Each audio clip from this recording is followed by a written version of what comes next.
pala yung mga tanim nyo. Sa inyo po Oo. ito? Mga tanim yan, para may sa amin, yung lupa, hindi. Para saan po yung binibenta nyo? Yan, yung okra. Ano? Kamusta po yung yung mga halaman? Di po ba sila natutuyo? Hindi naman, kasi mamalagig naman ito sa talim. Nagkaiba po ba yung summer last year sa summer? O magkaiba, kasi nung nakaraang summer, hindi masyadong, ganitong masyadong init na eh. Ngayon po? Hindi, nung nakaraan, sobrang init. Ngayon, kahit mainit na, malamig pa rin siya. Hindi yung nagiging epekto nun sa halaman. Hindi, okay pa naman. Ito, okay naman. Wala namang naging epekto kasi kahit pa paano, napakinabangan na natin siya.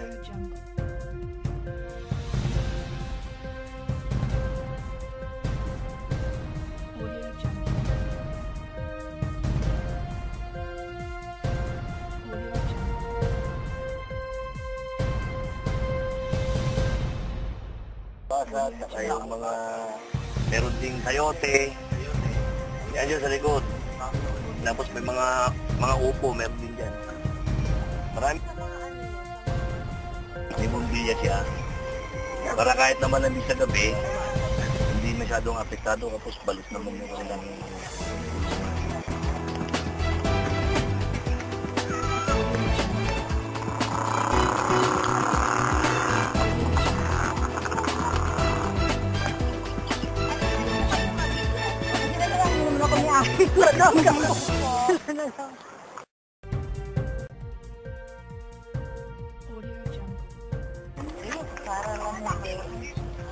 Hindi naman po kayo nahihirapan sa sa pabago-bago pong klima dito sa lugar po ninyo kasi po minsan Ako anak.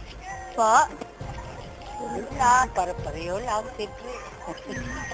Noon, minsan malamig, minsan mainit. So, ganun. naapektuhan po yung mga halaman niyo po.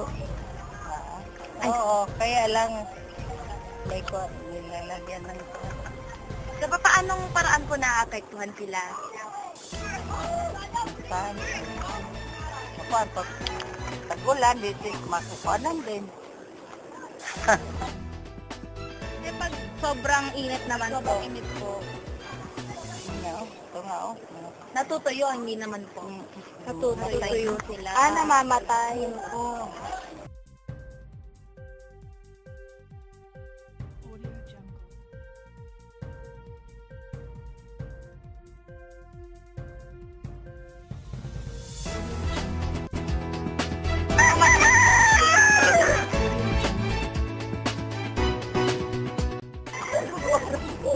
Hindi, pagdating ng gabi, maginaw. Maginaw. Oo. Dati po, malamig. Ngayon po, Sobrang init pa eh. dati po yung summer, ano pong pakiramdam dito sa summer? Dati po. Sa ganitong Pag summer po,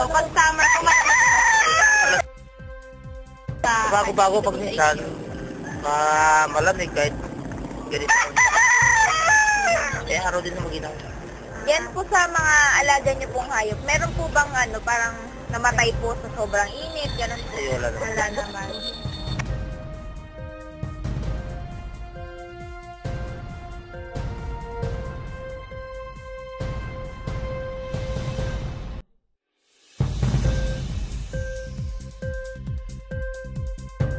Audio Jungle.